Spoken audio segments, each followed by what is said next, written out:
So by now, y'all have figured out that when each side says constitutional crisis, they mean different things. Right? You know that, right? When red team says constitutional crisis, they mean they want to rewrite it to make this an official white you-know-what nationalist state where people are forced to worship their chosen God King, okay? And when you set that up, you don't test for a king. A king just stays and then names its successor, okay? That's what the Reds mean when they say constitutional crisis. They want to scrap it. Now, Team Blue, when they say constitutional crisis, they are acknowledging the mess that they absolutely allowed to happen.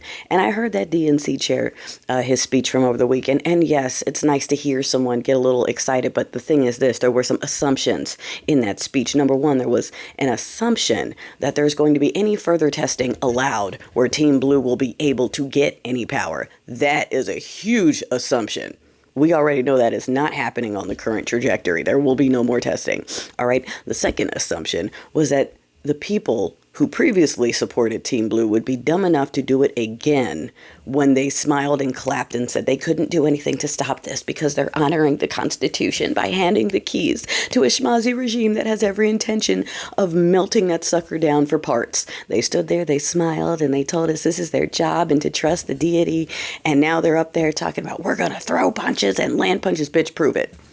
Okay? Prove it. Show me something that isn't a march. Show me something I can't do. I can protest. Okay? Apparently, we can push through the rent oppose. Congress couldn't even do that.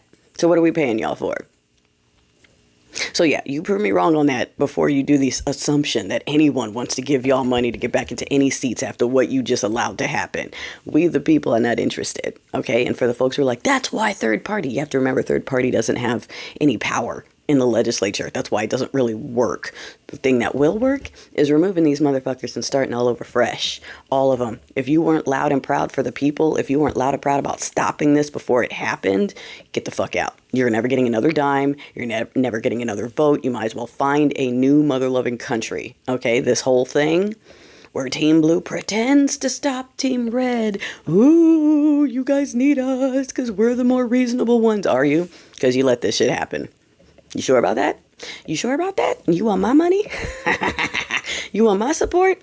That's some Red Hatter shit, okay? The Red Hatters allow people to mistreat them and traumatize them and terrorize them and still be like, we love you forever. That's them. That's them. That's why they tapped into steeple peopleness, because they are brainwashed to love their abusers. But over here on the educated side, you know, those of us that are left before this regime completely dismantles and gets rid of education entirely because smart people and empathetic people don't fall for kingdomships and theocracies. So, yeah.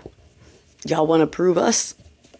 Prove something to us and get to work. Get to work, and it's not legislating cute little bills named after first boyfriend, not passing bills to stop shit that already happened, not getting in front of podiums and marching in the streets or pretending you can't get into the building. You better step it up. I want to see the same energy from the citizens. Otherwise, it's bye-bye to all of you as well.